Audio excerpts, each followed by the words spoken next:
how Satan works and how he operates is in the darkness, but now a lot of it is coming to light again. Thanks to people like Elon Musk. It sounds loony when we start having these kind of conversations about like Satan and evil and good and, you know, and biblical stories. Hey, Vito here.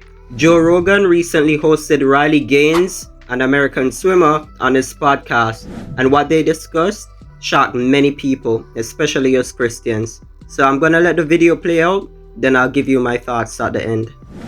Again, being a Christian, the Bible tells us that we will reach a point, and Paul says it in Acts and Romans and different places. He tells us that we will reach a point where bitter is seen as sweet, dark is seen as light, and evil is seen as moral. It's undeniable that that's not what we're seeing now, but what is evil is deception.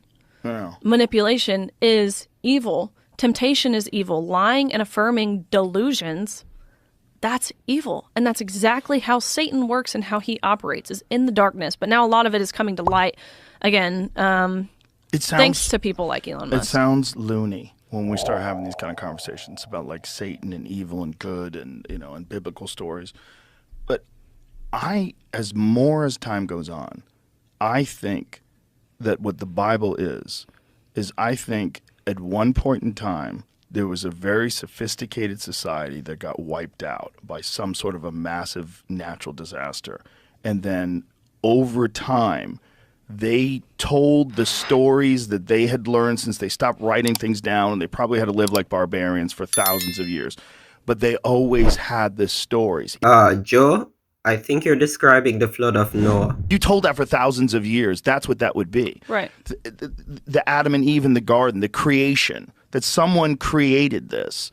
Like that they were trying to tell us, and that men can go down evil, wicked ways, and it can lead to destruction. And these are some of the symptoms that you'll see when it leads to destruction. It's like, this is like a map of civilization. Right. It's just so old, and it's been translated so many times from ancient Hebrew and Aramaic and all these different languages down to Greek and Latin and English finally. It's like, there's so much like what was really said, what was really going on, because a lot of it seems too on the money.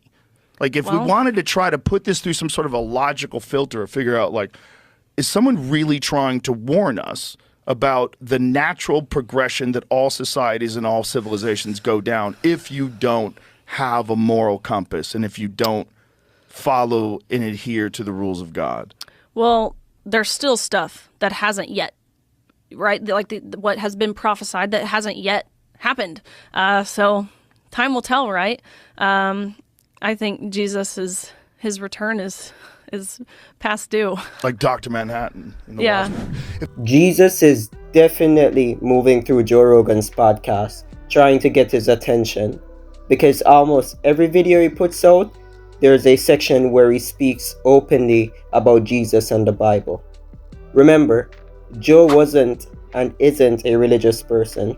He used to mock and ridicule Christians. Not too long ago, I came across a clip of Joe Rogan talking about his thoughts that he had about Christianity, which I reviewed on this channel a few months ago. But more recently, a different clip of him talking about Christianity popped up in my feed, and after seeing that one, I think it's clear that Joe really doesn't appreciate Christianity.